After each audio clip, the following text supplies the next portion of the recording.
when the defining moment comes, either you define the moment, or the moment defines you. Either you define the moment, you decide that you're gonna not concern yourself with the naysayers, that you're not gonna concern yourself with what has happened or what hasn't happened, but you're gonna make the commitment to do what you've gotta do so that you can have a lifestyle that you've never experienced before, or the moment defines you, and you decide to play it safe. And 20 years from now, you say to yourself, what if I would have taken a chance on myself? What if I would have stayed in the game?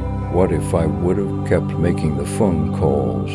What if, and what if. The what if mentality is this guy told May was a 36 African-American Navy SEAL in Navy SEAL history in over 70 years. This guy told me there's only 35 African Americans to ever be a Navy SEAL. He was pretty much telling me you haven't got what it takes. I took that and said, what if I could be the 36th? But what if I could? What if I could pull off this miracle? How will I feel at the very end if I can defy all the odds? You're in the test of your will right now, cause life says it has a little more test for you. You can look at your challenge with skill, and it will see it just as not a challenge here.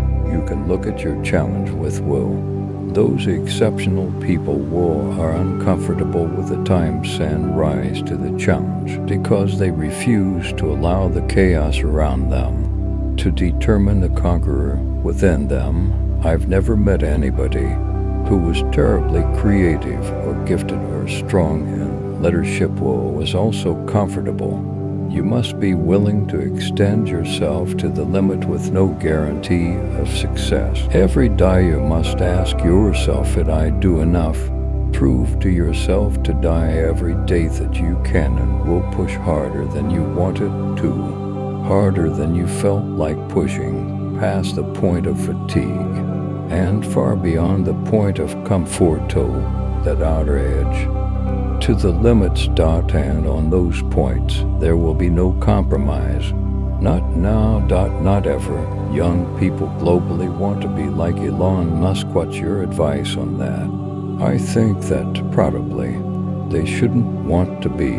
I think it sounds better than it is. It's not as much fun being me as you'd think. I don't know. You don't think so? No. There's definitely. It could be worse for sure, but I'm not sure I would.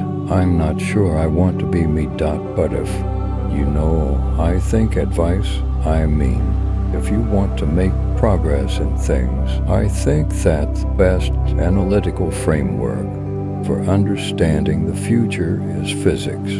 I'd recommend studying the thinking process around physics. Not the equations.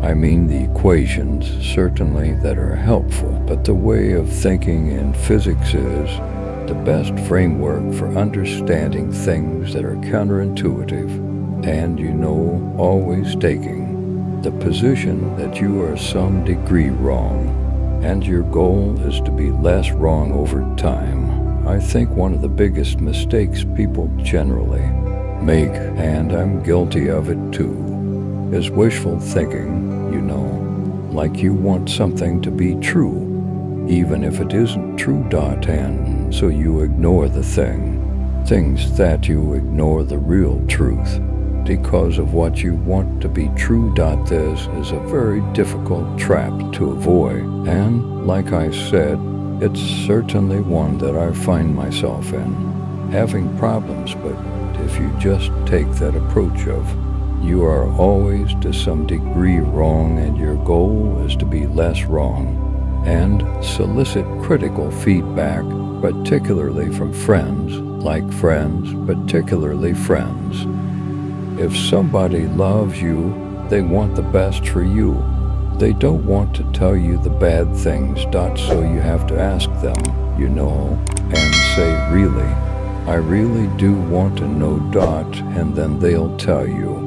First, say to yourself what you would be, and then do what you have to do.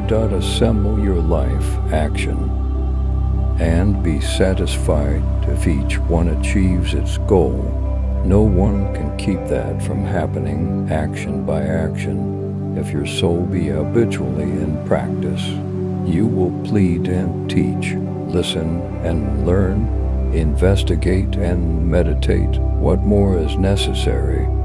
If you chose either option 2 or 3, the impediment to your action actually advanced your action. You likely experienced a new and rejuvenating headspace too, either navigating through the woods without a trailer, running down a path you'd never considered exploring before,